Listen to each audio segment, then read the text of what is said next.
Kasus penyakit mulut dan kuku atau PMK di Kota Langsa, Provinsi Aceh mulai mereda.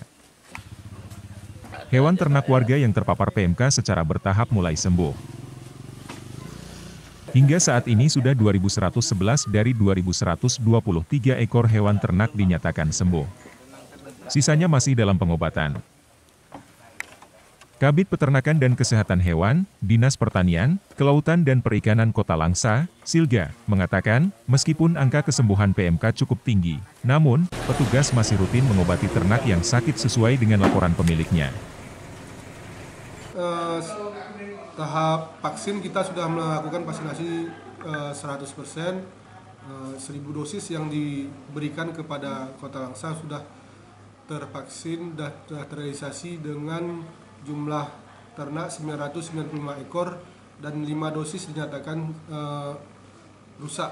Vaksinasi dilakukan turun ke lapangan langsung ke peternaknya. Dari Langsa, Tim Liputan Aceh Video.